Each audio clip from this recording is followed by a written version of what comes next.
social activist, a reformist, an author, and a true role model and inspiration to grooming buds. Dr. Kiran ma'am, we are feeling fortunate to have you with us on such a special occasion. We welcome you wholeheartedly from the core of our hearts. Dear participants, Dr. Kiran Bedi is the former Lieutenant Governor of Puducherry and the first woman to join the officer ranks of Indian Police Service. She was crowned as National Junior Tennis Champion in 1966, and not only this, has won various national and state level championships. She started her career as an Assistant Commissioner of Police in the Chanakyapuri area of Delhi. And ma'am, you must recall the beautiful, loving memories of Chanakyapuri as Vishwa Yuvak Kendra campus, also just opposite to that police station in Chanakyapuri. She then served in Delhi, Goa, Chandigarh, and Mizoram. In 1993, Dr. Bedi was posted to the Delhi prison as Inspector General. She introduced several police reforms at Tihar Jail, which gained worldwide acclaim. Her tremendous contribution in reducing crime against women, campaign against drug abuse, anti-corruption movement is highly appreciable. Major achievements of Dr. Bedi is Raman Magsaysay Award, President Gallantry Medal, first Indian woman to be appointed as head of the United Nations Police, and Police Advisor in the United Nations Department of Peace Operations. Dr. Bedi carries out her social initiative through India Vision Foundation and Navjyoti India Foundation. There are innumerable books written by her, but to name a few books written by her, Freelance Governance, नेतृत्व और प्रशासन जैसा मैंने देखा, I Dare, What Went Wrong and Why. Ma'am, it is an honorable moment for Vishwa Yuvak Kendra to have your prestigious presence in today's event. We are truly inspired by your deeds. I hereby request you to kindly commence your address, ma'am.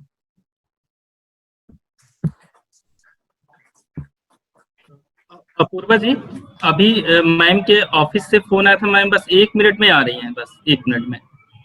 बिल्कुल, thank you Anand ji. ये बहुत ही गरिमामय क्षण है विश्व युवा केंद्र के इतिहास में, जब अंतर्राष्ट्रीय महिला दिवस के उपलक्ष्य में हम ऐसे रोल मॉडल को सुनने का हमें मौका मिल रहा है, जो आने वाली युवा पीढ़ी के लिए एक इंस्पिरेशन है, एक रोल मॉडल है। क्या कुछ मैम ने नहीं किया है, अपना पूरा जीवन मैम ने समर्पित किया है सिर्फ देश की सेवा में, समाज कल्याण में। कितने मुद्दों पर मैम एक्टिवली अभी भी जुड़ी हुई हैं, चाहे वो डिजिटली अपने आप को एक्टिव करना हो, चाहे युवा पीढ़ी के बीच में उनको मार्गदर्शन करना हो, चाहे बच्चियों के साथ उनकी शिक्षा को लेकर, उनके सशक्तिकरण को लेकर काम करना है। कितना ही हम इंट्रोडक्शन में मैम के बोल रहे हैं।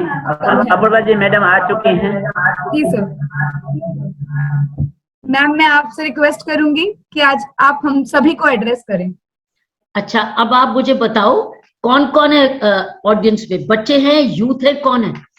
मैम, सभी लोग हैं, समाज के हर वर्ग के लोग हैं, स्वयंसेवी संस्थाएं, एनजीओ सेक्टर, स्कूल कॉलेजेस के लड़कियां, बालक बालिकाएं, सभी लोग हैं मैम। कॉलेज स्टूडेंट्स हैं, एनजीओज हैं, और कौन है? घर परिवार के जो हमारे कॉमन सिटीजन्स हैं वो सब जुड़े हुए हैं मैम। डिफरेंट कॉर्पोरेट से, डिफरेंट प्राइवेट ऑर्गेनाइजेशन से सभी लोग जुड़े हुए हैं मैम। और ये लाइव प्रोग्राम हमारा फेसबुक ऑडियंस को भी जोड़े हुए हैं मैम। बहुत अच्छा। पहले तो मुबारक है कि कमाल कर दिया आपने, जो युवा विकास केंद्र, विश्व युवक केंद्र, विश्व युवक केंद्र, इसी को हम पहले नेहरू केंद्र कहते थे। Is it? No ma'am. अच्छा, ये अलग है, बिल्कुल अलग है। अच्छा, नेहरू युवा केंद्र और विश्व युवा केंद्र दोनों अलग अलग है। जी मैम। जी एक्चुअली मैम, नेहरू युवा केंद्र वो गवर्नमेंट की बॉडी है, मिनिस्ट्री ऑफ यूथ अफेयर्स के अंतर्गत, जबकि हमारा ये विश्व युवा केंद्र अकेला एकमात्र चाणक्यपुरी आपके पुलिस स्टेशन के ठीक सामने है। अच्छा, दैट इज कॉल्ड विश्व आपने यहाँ अजीत कुमार जी जी विश्व बताएं। युवा केंद्र जी, आप यहाँ आई भी हैं मैम। हम लोगों ने एक यूथ एंड पीस पे अच्छा लेक्चर करवाया था, जिसमें आपकी गरिमा में उस समय आप थी यहीं पे, दिल्ली पुलिस में ही सुशोभित कर रही थी पद को, तो हमने आपको रिक्वेस्ट किया था। 12 जनवरी पे यूथ डे पे आई थी। मुझे याद है वो दिन। जी जी, आप भी थे वहीं? जी बिल्कुल। अरे वाह। जी, तो आप अजीत कुमार जी, आप बताओ इस वक्त कौन सा प्रश्न है जो मेन आ रहा है, जिस पर ध्यान दूं? आपका विचार क्या है? अच्छा, पहले हम ये सोच रहे थे मैम कि हम एक बार आपसे अपनी बातों को, कि आज के इस इंटरनेशनल वुमेन्स डे पे आप हमें क्या थोड़ा सीख देना चाहेंगी, और एक इसके बाद तो हमारे पास 2-3 क्वेश्चन हैं। तो पहले आप थोड़े हमारे यूथ को मोटिवेट कर दें कि हम क्या सीख लेके जाएं, क्योंकि एक बहुत अच्छा प्रश्न आया है कि ये हम प्रोग्राम तो हमेशा मनाते हैं, फिर हम ये क्यों ऐसी जरूरत पड़ रही है कि हमेशा इंटरनेशनल वुमेन्स डे इसी के बाद हम, तो कुछ ऐसी झकझोरने वाली बातें जो हम यूथ वॉलंटरी सेक्टर के लोग ज्यादा हैं। और एक बात और मैम, कि हमारे इसमें कम से कम 20 ऑर्गेनाइजेशन के लोग हैं जो एक साथ 10-10, 15-15 अपने ग्रुप में बैठे हुए हैं, जिनको हमने पैनल में लिया है। तो वो दिखाई तो संख्या 300 दे रही है, लेकिन वो 30-30 3 स्कूल में 200-200 के करीब में बच्चे बैठे हुए हैं एक साथ, तो यूथ इसमें कम से कम ज्यादा हैं। तो ऐसा हम एक सीख, इसीलिए हमने रिक्वेस्ट किया था विश्व ने कि आप 5 मिनट भी आए, क्योंकि आपकी बात ही अपने आप में एक वजन रखती हैं, और एक महिला होने के नाते, प्रशासक होने के नाते आपका जो मार्गदर्शन होगा वो अपने आप में अनोखा होगा। तो हमने सोचा कि आपको 5 मिनट में थोड़ा सा हमें संदेश दें, भावनात्मक संदेश, मोटिवेशनल संदेश। इसके बाद आप चाहेंगी तो 1-2 प्रश्न हमारे पास है, उसको। धन्यवाद अजीत कुमार जी। जो आप जब बात कर रहे थे तो आपने एक प्रश्न पूछा और आपके मन में आया या इनके समाज के मन में आया है कि ये इंटरनेशनल वुमेन्स डे हम क्यों मना रहे हैं। अगर ये है तो अगर ये प्रश्न है तो इसका मेरा शॉर्ट आंसर ये है जी, उसमें बहुत जी मैम, उसमें जो मैं एक्सप्लेन करना चाहूंगी वो ये, उसके बाद में जो मेरे मन में है वो दूसरी बात बोलूंगी कि आज हम लोग क्यों मना रहे हैं वुमेन्स डे। इसलिए मना रहे हैं क्योंकि लड़की और लड़के का जो की परवरिश है सभी घरों में बराबर नहीं है, बराबर नहीं है। और मैं हकीकत बोल रही हूं, क्योंकि अभी मेरे वेबिनार हो रहे हैं ऐसे कॉलेजेस में भी जहां के बड़े मॉडर्न कॉलेजेस समझे जाते हैं, और मैंने ऐसे एरियाज में भी जाके इन पर्सन विजिट्स किया है जो कि दूसरे एरियाज में भी। और हर लड़की आज ये कह रही है, मुझे मेरे मम्मी डैडी इक्वल क्यों नहीं पढ़ा रहे अपने भाई के समान। वो लड़की में से पूछ रही है कि मुझे मेरे मम्मी डैडी क्यों नहीं पढ़ा रहे, और सुनती वो ये है हमेशा अपने मम्मी डैडी से, क्योंकि तुम पराया धन हो, तुमको पढ़ाएंगे तो तुमने दूसरे घर चले जाना है, लड़के को पढ़ाएंगे तो वो मेरे पास रहेगा और परिवार की परवरिश करेगा। तो लड़की बार बार ये सुनती आ रही कि तुम्हें पूरा पढ़ाएं या ऊपर पैसा धन क्यों लगाएं तुम्हारे पर, और या पढ़ाएं भी तो उसके मन में ये डाल दिया जाता है कि एक दिन तुमने चले जाना है, तुम हमारी परमानेंट नहीं हो। तो लड़की, पढ़ी लिखी लड़की के दिमाग में भी ये आ रहा है कि मेरे मम्मी डैडी मुझे उतना नहीं प्यार करते जितना मेरे भाई को प्यार करते हैं। प्यार करते होंगे लेकिन डिपेंड करते हैं या समझते नहीं, बराबर समझते नहीं, वैल्यूबल समझते नहीं है वैल्यूबल। तो इसलिए वुमेन्स डे मनाया जा रहा है ताकि बार बार मैसेज दिया जाए कि हर समाज में जब तक पुरुष और नारी मिलकर एक दूसरे काबिल नहीं बनेंगे, समाज कमजोर रहेगा। समाज को अगर हमने अपने देश को आत्मनिर्भर करना है, जो हमारे प्रधानमंत्री जी की बात अगर हमने अपने समाज को आत्मनिर्भर करना है, हमको अपनी बेटियों और बेटों को, लड़की और लड़कों को बराबर शिक्षित करना है, बराबर बहादुर बनाना है, बल्कि लड़की को बहादुर और लड़के को जिम्मेवार बनाना है। लड़के को जिम्मेवारी चाहिए क्योंकि लड़का तो जन्म से बहादुर होता है। भगवान ने उसको ऐसे मानसिक शारीरिक ताकत दी है कि वो उसमें है ताकत। जब लड़की में होती है, इसीलिए लड़की लड़के के बराबर पतली होती है, उसका ढांचा भी छोटा होता है, कद में भी लड़के के बराबर नहीं होती है, तो पढ़ाई वो बायोलॉजिकली वो कमजोर, उतनी ताकत। आफ्टर ऑल जब अलमारी उठानी होती तो कौन उठाता है? भाई उठाता है कि बहन? जब अलमारी उठाई नहीं पड़ती है या ट्रंक उठाना पड़ता है सिर पे, तो कौन उठाता है? भाई के बहन? भाई, क्योंकि कुदरत ने उसको शारीरिक ताकत ज्यादा दी है। लड़की को शारीरिक ताकत उतनी नहीं दी है जब तक मैरी कॉम ना बन जाए। हर लड़की तो मैरी कॉम नहीं बन सकती, हर लड़की बॉक्सर नहीं बन सकती, हर लड़की रेसलर नहीं बन सकती, हर लड़की माउंट एवरेस्टर नहीं बन सकती। मैं भी, मेरा साइज भी देखो, जब तक मैंने खूब खेला नहीं, एक्सरसाइज नहीं किया, पढ़ाई टेनिस नहीं खेली, कंपटीशन में, मैं नहीं बराबर बन पाई। और अगर मैं टेनिस स्पोर्ट्स ना खेलती छोटी उम्र में, मैं चैंपियन ना बनती, मैं आईपीएस में नहीं जा सकती थी, मैं बराबरी में ट्रेनिंग कर ही नहीं सकती थी। और मैं क्यों खेल पाई? क्योंकि मेरे माँ बाप ने मुझे खेलने में डाला। पहली बात तो मुझे युवा को ये कहना है, लड़का हो या लड़की, प्लीज खेलो, स्पोर्ट्स में भाग दो। बिल्कुल, अगर स्पोर्ट्स में भाग नहीं दोगे, आपकी शिक्षा अधूरी। अब तुम पूछोगे, सो विमेंस डे इसलिए मनाया जा रहा है क्योंकि हम ये मैसेज देना चाहते हैं समाज को कि लड़की और लड़का में अंतर करना बंद करो। क्योंकि अब हमने समाज को, अगर अपने भारतवर्ष को आत्मनिर्भर करना है, तो हमको दोनों शिक्षित, दोनों जिम्मेवार, दोनों बहादुर चाहिए और दोनों स्किल्ड चाहिए। क्योंकि दोनों ने अपनी जिंदगी को अपने चालक करना है, दोनों ने मिलके अपने माँ बाप का भी ध्यान रखना है बड़े होके, दोनों ने मिलके अपने माँ बाप की परवरिश करनी है, उनकी तंदुरुस्ती का ध्यान रखना है।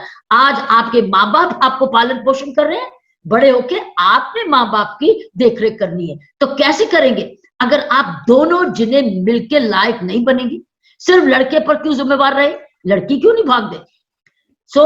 एक तो चैलेंज ये, मुझे एक पहला मैसेज ये देना है, विमेंस डे इसलिए मनाया जा रहा है ये मैसेज देने कि आधा वर्ग समाज का कमजोर नहीं रह सकता। आधा वर्ग अगर कमजोर रहेगा तो हमारे एक टांग पे रेस नहीं हो सकती। ये एक टांग की रेस नहीं है, ये दोनों टांग पे चलना है, और दोनों के लिए, लड़की हो या लड़का, इसको ये रेस चलानी है। और इसको चलाने के लिए एक बाजू को कह दे नहीं नहीं तू कम रह, तू तू तो कट जानी है, और एक ही चलो, तो फिर आप चीज उठाएंगे कैसे, जिम्मेवारी लेंगे कैसे समाज की? तो पहला बात तो इसलिए विमेंस डे मनाया जा रहा है, बार बार माँ बाप को भी, समाज को भी, लड़के को भी, लड़की को भी, कि लड़की को भी कहना है मैंने शादी उतनी देर नहीं करनी है जब तक मैं अब कमाऊ नहीं बनूंगी। जब तक मैं कमाऊ नहीं बनूंगी, अपना खर्चा काबिल नहीं बनूंगी, मम्मी डैडी मैं शादी नहीं करूंगी। क्योंकि मम्मी डैडी भी जल्दी बैक होते हैं कि इसकी शादी कर दो क्योंकि भाई की करनी है। ये गलत, सारी चीजें गलत है। ये गलतियों को खटाने के लिए हम लोग ये विमेंस डे मनाते हैं, माँ बाप को मैसेज देने के लिए, पुरुषों को मैसेज देने के लिए, महिलाओं को देने के लिए।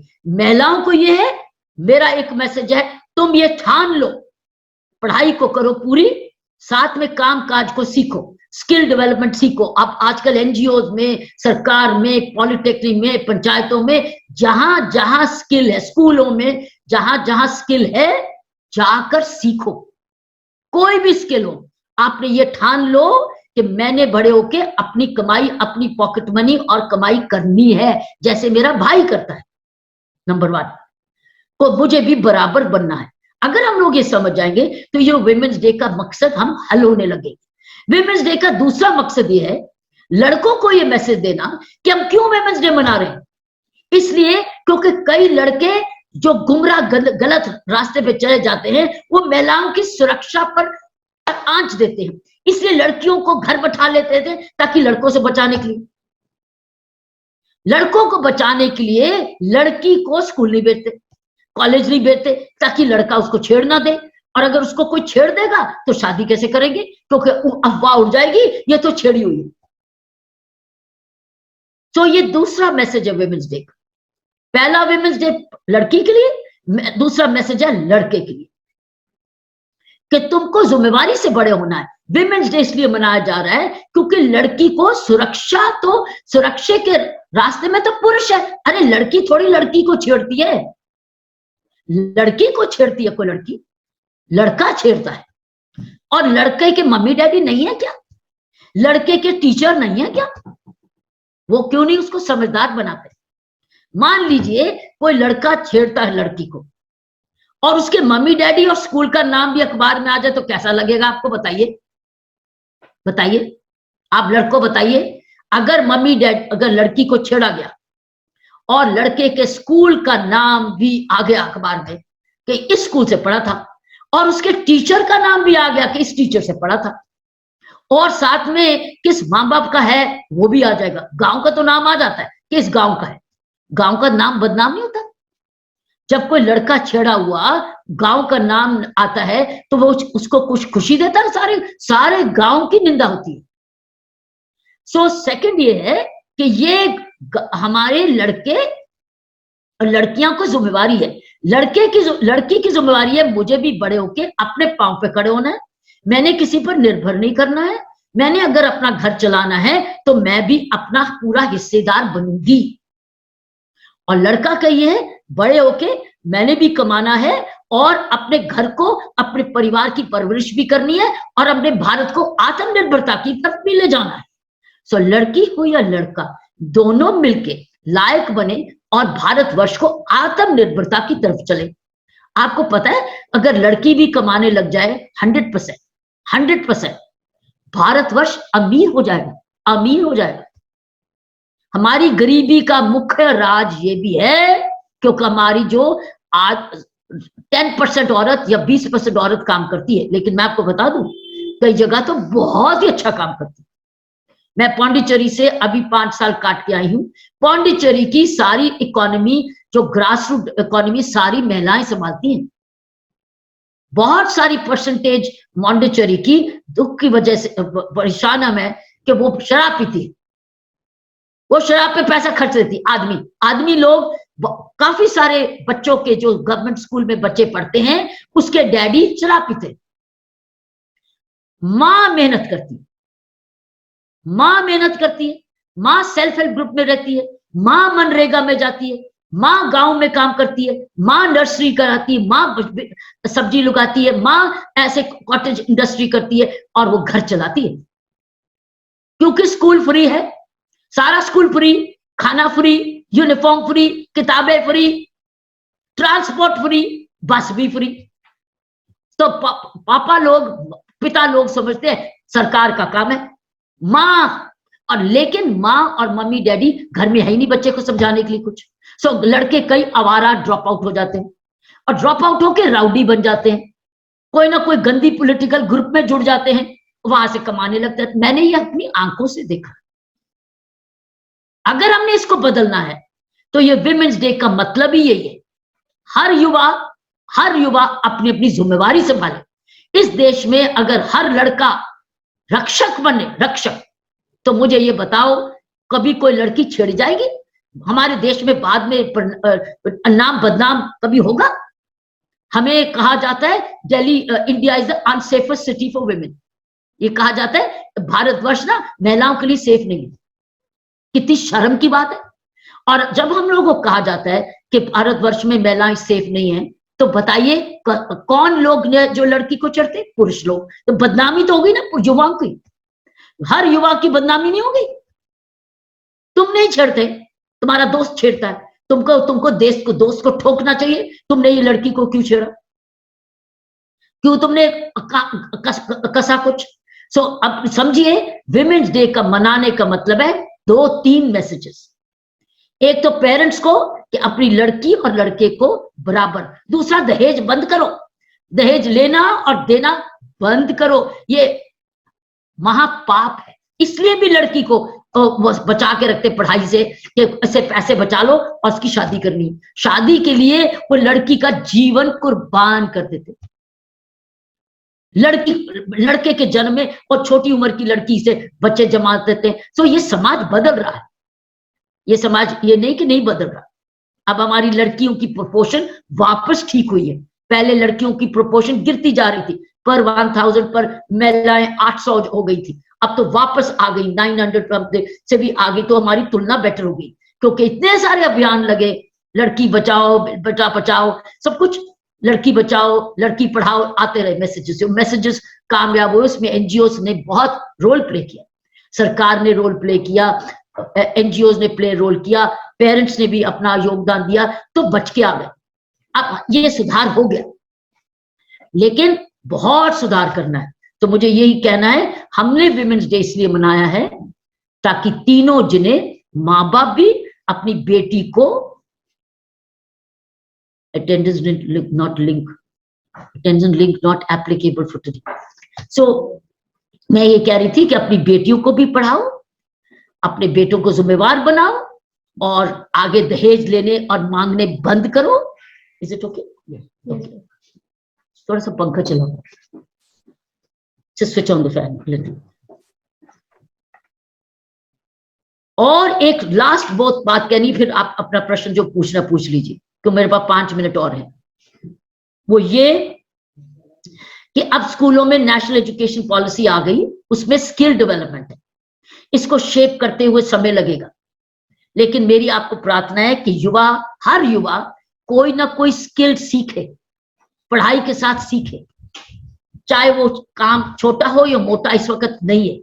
आप काम करना सीखिए, कोशिश करिए अपनी अपनी पॉकेट मनी कमाने के लिए, चाहे ट्यूशन दीजिए, चाहे गांव में काम करिए, चाहे खेत में काम करिए या दुकान पे। ये एक्सपीरियंस है, इसको कहते हैं एक्सपीरियंशियल लर्निंग। अगर आप ये इंटर्नशिप भी कहते हैं, अंग्रेजी में हम लोग इसको इंटर्नशिप भी कहते हैं। जैसे भी है, अगर मम्मी डैडी काम करते दुकान पे, जाओ किसी दुकान पे सैटरडे संडे को बैठो और देखो क्या करते हैं, मम्मी डैडी का हाथ बटाओ, आप सीखेंगे कुछ ना कुछ। इस वक्त समय है छोटी उम्र में पढ़ना और सीखना, पढ़ना और सीखना, छेड़ना नहीं, पढ़ना और सीखना और अपनी जेब खर्च कमाना। अगर आप ये करने लगेंगे तो आप आगे लायक बनते जाएंगे, कमाते जाएंगे, तैयार होते जाएंगे, आपके पास वर्क एक्सपीरियंस होने लग जाएगा और आपको ये भी पता चल जाएगा आपको अच्छा क्या लगता है। और टेक्नोलॉजी को 100% सीखो, टेक्नोलॉजी के बिना काम नहीं मिलेगा आपको कोई। जहां कंप्यूटर है उसको सीखो। कंप्यूटर के बिना आजकल की एजुकेशन अधूरी है। सो कंप्यूटर सीखो। मैंने आपको रिक्वेस्ट की, बराबरी की परवरिश करो, अपने आप को जिम्मेवार बनाओ, माँ बाप के साथ हमेशा रात को खाना खाओ, आवारागर्दी करनी बंद करो, शाम को दोस्त नहीं, स्कूल में दोस्त, पढ़ाने में को, शाम को माँ बाप के साथ बैठ के भोजन लो। फिर देखो कितना फर्क पड़ता है। अगर सारे जने माँ बाप के साथ शाम को भोजन लेने लगे, सारा परिवार इकट्ठा बैठने लगे, देखो कितना फर्क पड़ेगा। ना कि भाई है ही नहीं, भाई कहाँ दोस्तों में, अरे लुढ़क के आ रहा है, लड़ाई करके झगड़े कर रहा है, ये क्या तमाशा है, क्या तमाशा। हमने लड़के ऐसे इसलिए थोड़ी पैदा किए जो आके माँ बाप को धमकी दे, अगर मुझे नहीं दोगे पैसा, अगर मुझे ये नहीं करोगे मैं घर छोड़ के चला जाऊंगा। अरे जाना तो जाओ, रुलोगे तुम, बर्बाद होगे तुम। सो ये नहीं बात। सो अगर हम लोग विश्व युवक केंद्र, ये युवक केंद्र है, इसमें सही शिक्षा लेके जानी है, तो मेरी नजर में यही है, लड़की को भी बहादुर बनाओ, लड़के को भी बहादुर, लड़की को भी जिम्मेवार बनाओ, लड़के को भी जिम्मेवार, लड़की को भी शिक्षित करो, कामकाजी से बनाओ लड़की को, और लड़की की शादी बिना कामकाज पे अपनी पॉकेट में नहीं मान। ये बीच में इको आ रहा है। और लड़की की शादी बिना कामकाज अपनी पॉकेट में नहीं मान। मैम बहुत बहुत धन्यवाद। मैं उस समय प्रश्न पूछ रहा था, जिस व्यक्ति ने इस प्रश्न को पूछा था, हमारे वो साउथ बड़े एनजीओ को होशियार व्यक्ति हैं, एसएन मूर्ति, उन्होंने I don't have any more time. I have to go to another international webinar. Thank you so much, ma'am, on behalf of विश्व युवक केंद्र टीम, कि आपने हम सभी को मोटिवेट किया। चैट बॉक्स भर गया था, आपके इंस्पिरेशनल एंड मोटिवेशनल स्पीच से मैम बहुत सुलझे तरीके से आपने इंटरनेशनल वुमेन्स डे के सेलिब्रेशन को, उसका महत्व बताया है हम सभी को। और अगर मैं कहूंगी अपनी युवा पीढ़ी से, मैं कहूंगी हमारे सभी माँ बाप से, मैं कहूंगी हमारे सभी भाई बहनों से कि अगर आज ये 3 पॉइंट हम अपनी लाइफ में रेप्लिकेट कर लें, उतार लें, उसको अपना लें, तो शायद हम एक नव निर्मित जेंडर न्यूट्रल समाज की कल्पना कर सकते हैं। मैं एक बात कह के जाना चाहती हूँ कि इसमें टीचर्स का रोल और एनजीओ का रोल अहम है। या हर टीचर्स की जिम्मेवारी ले कि मेरा स्टूडेंट कोई गड़बड़ नहीं करे, और हर एनजीओ अपने को, मैं भी एनजीओ में जानती हूँ एनजीओ कितना ज्यादा एम्पावर करते हैं, एनजीओ का बड़ा असर होता है। सो एनजीओ का बड़ा महत्व है, और सिमिलरली टीचर्स का, और टीचर्स में से ज्यादा महिलाएं हैं। सो महिलाएं माँ का रोल प्ले करें, पुरुष टीचर फादर का रोल प्ले करें, फिर देखिए समाज बहुत सुधर जाए, बहुत अच्छा हो जाए, आत्मनिर्भर हो जाए। Okay, Thank you so much, ma'am, once again for giving your insight and sparing your precious time on this special occasion, ma'am. Thank you. Thank you very much, ma'am.